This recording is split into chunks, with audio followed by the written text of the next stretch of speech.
I'm Sherry Beall, your host, and we're here today with our special guest, Marta Monahan, the author of Strength of Character and Grace, and our couple discussing relationships, Barbara and Patrick Foley.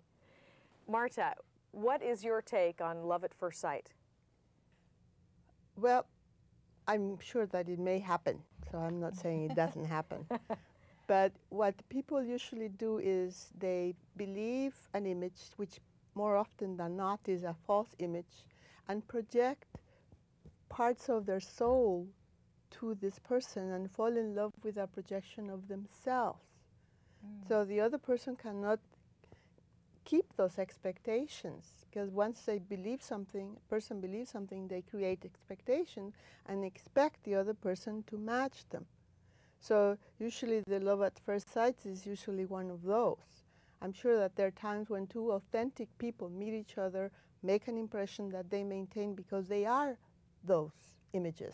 But most of the images that you see are not. Okay, so let's give a scenario here. There's for example, a couple who's been together for a while. They don't do acts that create harmony in their relationship. They take it for granted after a while. One of them looks at someone else and feels that love at first sight, and they're sort of projecting on that person what they're feeling or what they want to create. Then there's some damage done, for example, in a relationship. How do we repair damage that's been done? There are two ways of healing that. One is the culprit can apologize and determine never to do that again. But you cannot keep apologizing for the same thing over and over because there is no sincerity. The other way is to grow and grow beyond that point. But most people, when they're hurting, they stop growing.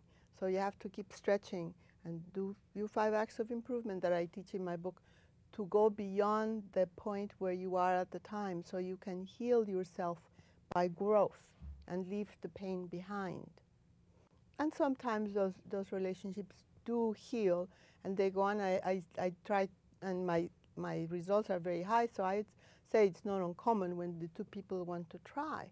But the damage of not growing is a damage to oneself and to the partner.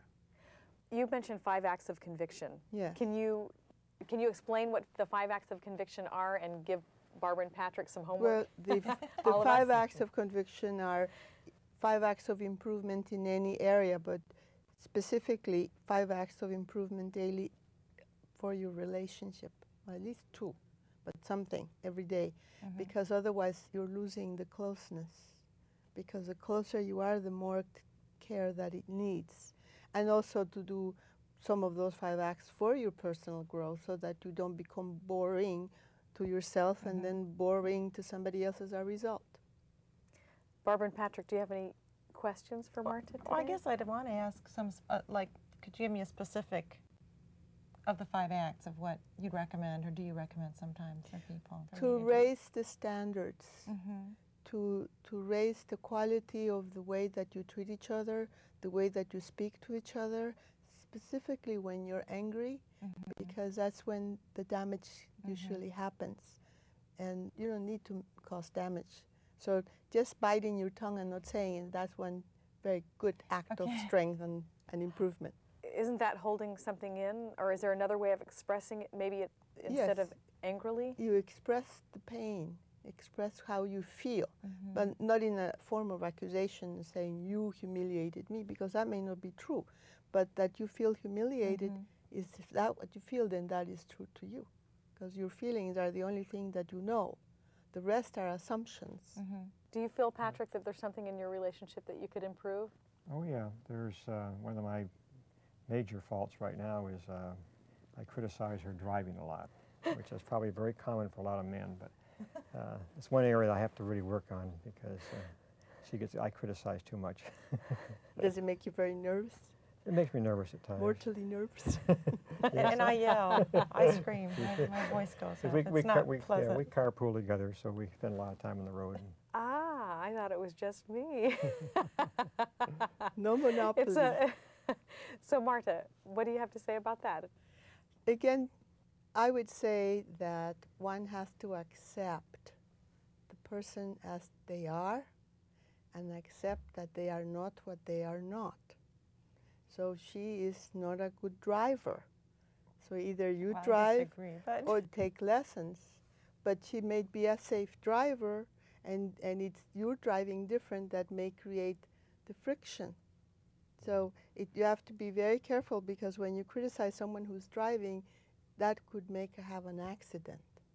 So if there are things that you disagree upon in driving, then sit down and discuss them when she's not driving. You may recognize when she's doing something that could cause an accident, but it's a habit. It's not, there is no malice, it's not on purpose. So Marta, could you give us all an assignment to do when we go home this evening to help improve our relationship? Discuss what upsets you when you are at peace, not when you're angry about it. Because you will not be clear, you'll be emotional. And upgrade the standards of respect that you treat each other with, because that brings out a much more harmonious response than a defensive response. So you may have to change your language in which you address the things that upset you at a time when you are at peace. That's when you discuss the things that cause war, not in the middle of it.